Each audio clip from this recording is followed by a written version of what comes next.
Sama-sama tayong magiging saksi!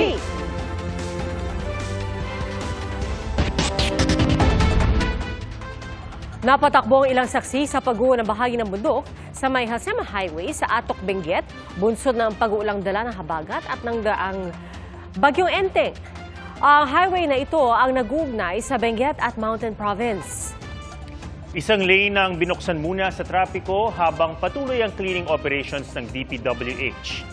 Pero sinasara rin ito kapag lumalakas ang ulan. Noong August 23, isa pang bahagi ng highway sa bayan ng Bagyas ang isinara rin dahil sa landslide. Arrest warrant mula sa Korte ng Tarlac ang sasalubong kay dismissed Bamban Mayor Alice Guo sa pagbabalik niya sa Pilipinas.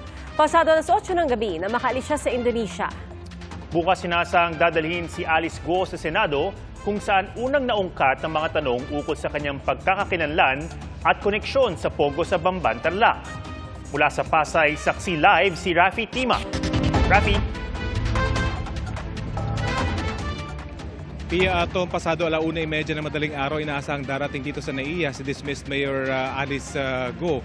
At dito sa isang private hangar, diretso yung eroplanong kanyang sinasakyan. Kasama rin sina DILG Secretary Benher Abalos at PNP Chief Romer Marbil. Dito na rin siya sasailalim sa immigration procedure at dito na isisilbi yung arrest warrant laban sa kanya mula sa Tarlac para sa isang kasong graft. At dito rin siya isasailalim sa booking procedure at medical check-up bago siya dalhin sa Campo Crame kung saan siya magpapalipas ng gabi.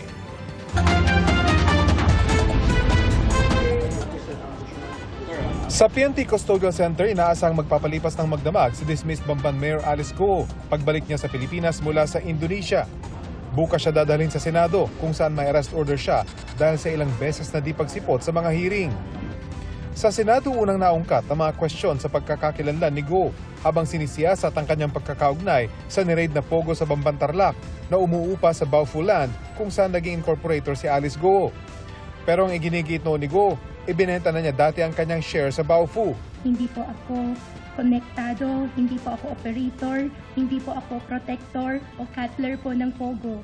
Wala po akong kinalaman sa kanilang operation at sa kahit anong gawain sa loob at labas po ng Pogo. Kalaunan sa mga hearing, nauwi ang mga tanong sa kung sino ba talaga si Alice Guo. At lumabas sa pagsisiyasat ng NBI at COMELEC sa fingerprint ni Guo. Pareho ang kanilang fingerprint sa isang Guo Huaping na Chinese citizen. Ako ay po isang Filipino. Lumaki rin po ako na alam ko po ako ay isang Filipino po. Ayon sa DOJ, anumang araw isasalang sa korte ang kasong qualified human trafficking laban kay Guo. Meron siyang kaso na non-bailable. We expect it to be decided very soon ng prosecution. Pag pinasa court yan, no bail yan. Hindi nag-aalala si Justice Secretary Jesus Crispin Remulla sa posibilidad na muling tatakas si Guo dahil oras na may maisampang kaso sa korte, sabay na ring lalabas ang hold departure order laban sa mga akusado. Sabi rin ng DOJ, wala pa silang natatanggap na opisyal na request kaugnay sa Australian fugitive na si Gregor Johan Haas. Si Haas ang puganteng ayon sa news agency sa Indonesia ay hinihingi umunong kapalit para kay Alice Guo. Mayo nang maaresto sa Bogo, Cebu, si Haas na konektado umano sa Sinaloa Drug Cartel ng Mexico at nasa likod raw ng pagpasok ng malaking bulto ng droga sa Indonesia. Nasa BI detention facility sa Taguig si Haas. I cannot make any statements on that because the talks have only just started this morning and I think it's only about to start. So I don't have any information to disclose. So far, wala pa kami information na ganyan. Wala ho kaming contact with anybody about the prisoner swap. Nabalitaan ho namin through Indonesian media actually. Ang prisoner swap po, yan po ay trabaho ng DFA. Kung meron pong request ang Indonesian government, sa DFA po padadaanin yan.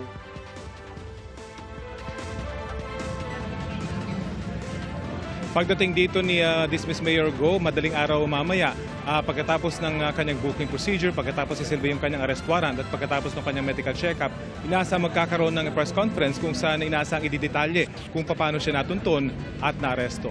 Yan ang latest mula dito sa Andrews Road, dito sa May Pasay. Ako si Rafi Tima, ang inyong saksi. Dalawang Chinese national ang arestado dahil sa human trafficking sa isang illegal umunong Pogo sa Subic Freeport Zone. Saksi, si June Veneracion. Sinalakay ng PNP-CIDG ang isang illegal umanong pogo sa Subic Freeport Zone, kung saan inaresto ang 2 Chinese national na sangkot umano sa human trafficking. 18 Chinese din ang na-rescue sa lugar. Nag-surveillance nga ng 2 weeks ang CIDG dahil sa impormasyon na binigay ng mga informante doon na may isang bilya na maraming Chinese ang lumalabas at pumapasok. So, upon confirmation na may mga Chinese talaga, nag-apply kami ng search warrant. Kabilang sa mga na-recover ay mga computer, cellphone at mga bolo. Nasa kustudiya ng CIDG sa Camp Crame ang mga suspect at ang mga na-rescue. Sasampahan ng reklamong paglabag sa Anti-Trafficking in Persons Act ang mga suspect. Patuloy daw na nangangalap na impormasyon ang mga otoridad para matumbok ang iba pang illegal na pogo sa bansa. They start ng crackdown, sila ay nag-splinter na into small groups and yun yung nahihirapan tayo dahil kailangan natin ng mga mata ng ating komunidad. Sinusubukan pa naming kunin ang panig ng mga suspect. Para sa GMA Integrated News, June Veneracion ang inyong saksi. Suspendido ang face-to-face classes bukas sa lahat ng antas sa mga pribado at pampublikong paaralan sa Nasugbu, Batangas. Ganoon din sa Bataan Province pero pwedeng magsagawa ng modular distance learning alinsunod sa pagpapasya ng pamunuan ng mga paaralan. Sa Bulacan, malawak na bahagi ang lubog pa rin sa baha. At kahit delikado, marami ang sumuong pa rin sa baha sa Valenzuela City.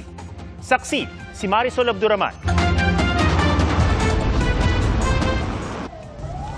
Kapwa motorista at commuter, naperwisyo ng dumaan sa bahaging ito ng MacArthur Highway sa Valenzuela City. No choice ang mga commuter. Sumuong na sa baha dahil pahirapang makasakay. Abuti na daw po yung ibang gamit Kaya po napauwi. Nagkabuhol-buhol pa ang trapiko. Sa taas kasi ng baha, napaatras ang ilang sasakyan. Sa taas ng baha sa bahagi ito ng MacArthur Highway sa Valenzuela City, bumalik na ang ilang sasakyan. Meron namang ilang mga rider na mas piniling itulak na lang ang kanilang mga motorsiklo, makadaan lamang sa lugar. Sir, ano balak mo gawin? Ay, kailangan makauwi, ma'am, kaya tinulak ko na lang.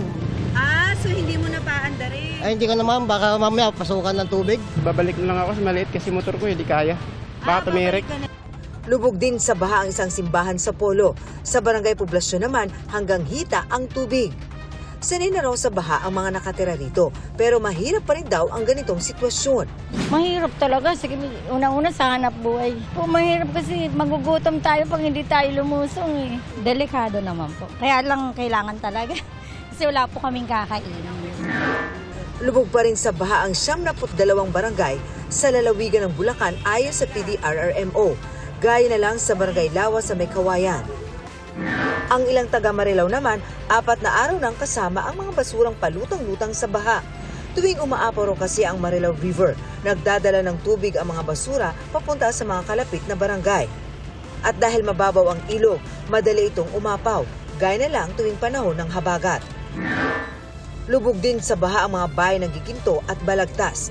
Sa bayan ng Santa Maria, hindi pa rin madaanan ang Makaiban Bridge dahil sa lampas taong tubig. Hanggang hita ang baha sa bahagi ng Candaba-Baliwag Road. May abot dibdib na baha naman sa bahagi ng Hermosa, Bataan. Para sa GMA Integrated News, Marisol Abduraman, ang inyong saksi. Magpapatuloy po ang pag-ulan sa ilang bahagi ng bansa dahil sa trough ng Super Typhoon Yagi o ng dating bagyong Enteng at hanging habagat. Base sa datos ng Metro Weather, mataas ang tsansang umulan sa malaking bahagi ng Luzon. May malalakas na buhos pa rin, lalo na sa western sections, kaya maging alerto sa banta ng baha o landslide. Sa Visayas at Mindanao, posible rin ang mga pag-ulan sa hapon. Kalat-kalat ang ulan pero may malalakas na buhos kapag may mga localized thunderstorms. Kumpara nitong mga nakalipas na araw, bahagyan namang mababawasan ang matitinding ulan sa Metro Manila, pero doble ingat pa rin. Nais nang sumuko ng kapatid ni Alice Guo na si Wesley Guo. Ayon yan sa abogado ng dismissed na alkalde ng Bamban sa pagdinig ng Senado kanina. Saksi, si Sandra Aguinaldo. Habang hawak ng mga otoridad si Alice Guo sa Indonesia, piniga naman sa Senado ang kaanak niyang si Sheila Guo sa kung paano sila nakalabas ng dismissed mayor sa Pilipinas. Nanindigan si Sheila na dumaan sila sa dagat patungo sa Sabah, Malaysia bago pumuntang Indonesia. Saang pier kayo sumakay At hindi ako maniniwala na hindi nyo maalala yung basic details nito. Ang alam ko kasi papuntang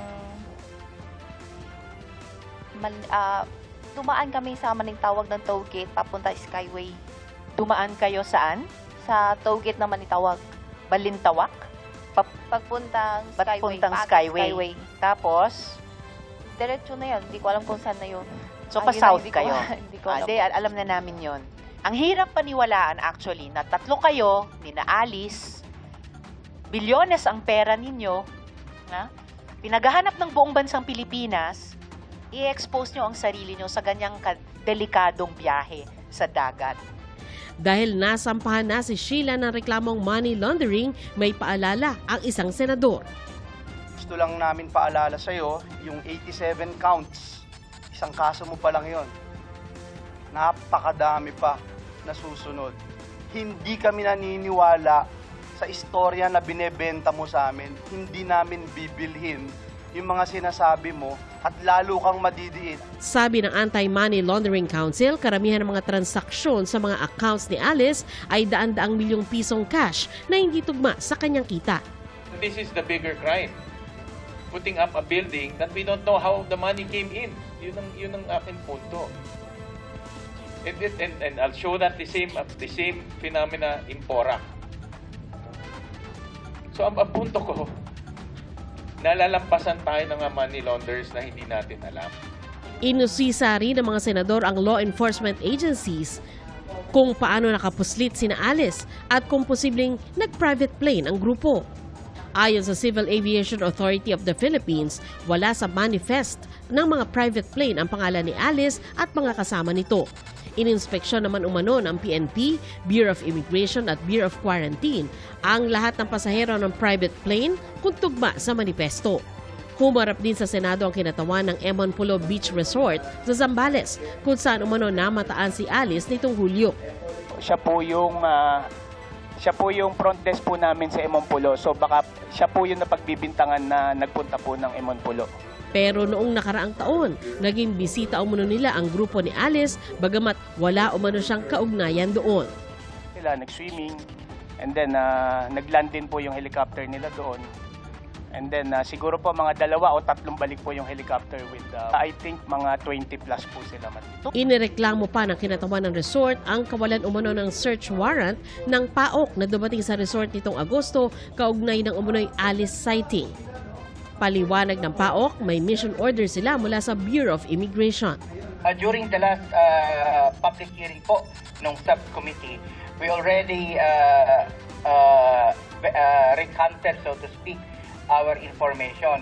We do apologize for the inconvenience that they have caused, but I hope, Your Honor, we cannot apologize that we have to perform legitimate law enforcement functions. Hindi naman nakadalo sa hearing si Cassandra Leong na nakakonfine sa ospital dahil sa low blood sugar matapos sumarap sa pagdinig ng Kamara kahapon. Wala rin si Mayor Liseldo Calugay ng Sual, Pangasinan dahil may dengue umano ito. Tinanong din si Sheila tungkol sa negosyo na nakapangalan sa kanya sa Sual, Pangasinan pero sinabi niyang posibleng ginamit lang ang kanyang pangalan. Sa panayam ng media, sinabi naman ni Attorney Stephen David na gusto na umunong sumuko ni Wesley Go ngayong nahuli na si Alice. Gusto rin niya sumuko. Detail, hindi ko masasabi. Siyempre, dumadating yung point ng isang tao yung nadi-discourage ka, di ba? Kasi yung makasama mo, nandyan na lahat, di ba?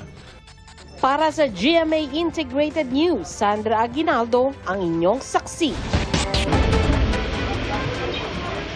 Matapos ang halos sunod-sunod na pagbilis ng pagmahal ng bilihin mula Enero at pagpalo pa sa 4.4% inflation nitong Hulyo, bumagal na ang pagmahal ng bilihin sa 3.3% na lang nitong Agosto.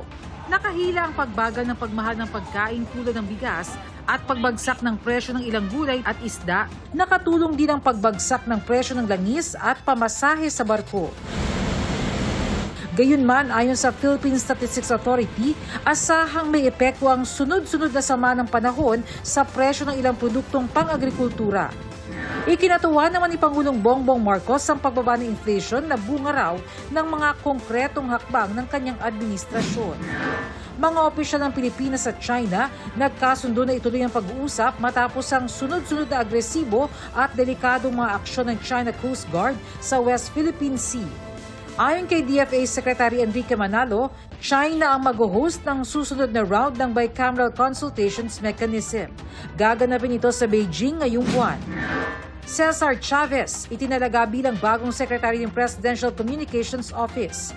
Bago ang kanyang appointment, nagsilbi si Chavez bilang Presidential Assistant for Strategic Communications na nasa ilalim ng Office of the President. Nagsilbi rin noon si Chavez bilang Undersecretary ng Department of Transportation. Pinalitan ni Chavez si Cheloy Garafil na itinalaga namang head ng Manila Economic and Cultural Office o MECO na nakabase sa Taiwan. Para sa GMA Integrated News, Bernadette Reyes ang inyong saksi. Dumarami raw ang bilang ng gumagamit ng rooftop solar energy sa bansa ayon sa Department of Energy. Target ng bansa na mapalawig ang paggamit ng renewable energy na hanggang 50% pagsapit ng taong 2040. Saksi, si Von Aquino. Sa harap ng mga renewable energy stakeholders at investors sa Clean Energy Philippines Conference and Expo, ibinahagi ng Department of Energy ang plano ng bansa na 35% share sa renewable energy sa power generation pagdating ng 2030. Para maabot ito, magbibigay ng insentibo ang gobyerno at papayagan na ang 100% foreign ownership sa renewable energy projects. Currently, there are actually about 174 renewable energy projects in operation and have around 5,000 megawatt installed capacity. So this is actually a testament that of all the projects that are being approved and registered with BOI, there is a more than 95% implementation success rate in terms of investments in renewable energy. Isinusulong din ng gobyerno ang voluntary renewable energy programs tulad ng net metering, green energy option, at expanded rooftop solar program. Net metering, nag-i-install ng solar panel, usually sa bubong, and then kung hindi naman ginagamit ng owner ng bahay, pwede nilang ibenta yon doon sa distribution utility. Meron na tayong regulatory framework dyan, may policies na. You save around 15 to 20% of the cost if you build your own generating facility. And if the generating facility is solar powered by battery, in the long run, it's more competitive because it's comparable to a diesel genset. Nabigyan din ng pagkakataon na magpresenta ang mga renewable energy companies para mabigyan ng pagkakataon ng mga stakeholders at gobyerno na makapag-collaborate sa mga proyekto. Para sa GMA Integrated News, Von Aquino ang inyong saksi.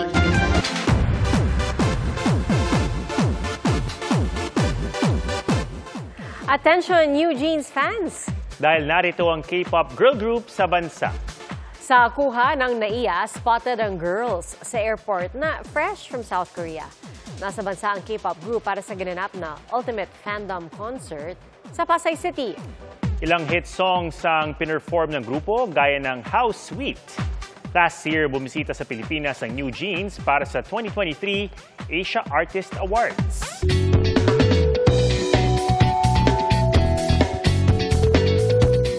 Hindi lang hilig sa musika ang pamana na isang guro sa mga kabataan sa Solsona, Ilocos Norte. Ang kanya kasing handog sa mga estudyante, libreng music lesson tulad ng ukulele. Ayon sa gurong si Aldrin Pagirigan, 2018 pa nang simulan niya magturo ng pagtugtog tuwing lunch break. Nakahiligan daw kasi niyang tumugtog ng mga instrumento habang nagpapahinga hanggang sa may ilang bata raw na interesado ring matuto ng musika. Dahil walang pambili ng mga gamit, ipinahihiram ng guro ang kanyang music instruments sa mga bata. Nagpapasalamat naman sa handog na kaalaman ng mga estudyante, lalo't ang ilan sa kanila tumutugtog na raw sa kanilang simbahan. Layon daw ng guro na mahasa ang kakayahan ng mga bata sa larangan ng musika. Nakagiginhawa talagang humigop ng sabaw tuwing tag-ulan. Tulad ng ipinagmamalaking noodle soup ng mga taga La Union na ang lasa para raw ramen. Saksi si Jasmine Gabriel Galban ng GMA Regional TV.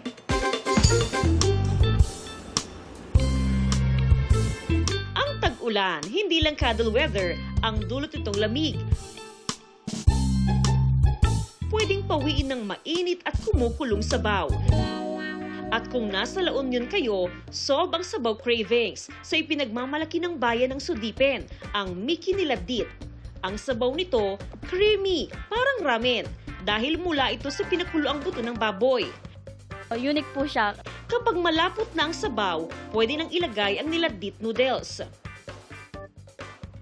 Simple man ang mga sangkap, pinabalik-balikan niyan ng mga ka-foodie. Titikman na natin mga kapuso yung pinagmamalaking Mickey dito sa bayan ng Sudipen. Unahin natin yung sabaw. Ang sarap niya mga kapuso, talagang creamy yung sabaw. Tapos nalalasahan mo talaga yung may konting anghang. Kaya naman talagang ang sarap ng lasa niya. Ngayon yung noodles naman ang ating titikman.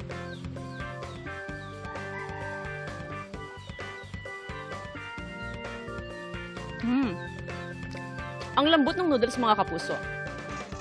Hindi pa huhuli sa mga sabaw at putahe ang karinderyang ito sa Cebu City. Humba, lansiaw, you name it, they have it. At may dagdag na smoky flavor ang kanilang mga ulam. Dahil ang kalan nila, hindi gas ang panggatong, kundi kahoy. Tila open secret na recipe nilang old-fashioned na pagluluto. Kaya ang mga ulam nila na masarap na, abot kaya pa, talagang binabalik-balikan. Para sa GMA Integrated News, ako si Jasmine Gabriel Galban ng GMA Regional TV, ang inyong saksi. Kailangan natin tanungin si Jasmine kung pwede ipadala dito sa Quezon City. Naku, Jasmine, baka naman. Mga kapuso, salamat po sa inyong pagsaksi. Ako si Pia Arcangel. Sa ngalan ni Arnold Clavio, ako si Ato Maraulio para sa mas malaking misyon at sa mas malawak na paglilingkod sa bayan. Mula sa GMA Integrated News, ang News Authority ng Filipino. Hanggang bukas, sama-sama tayong magiging saksi!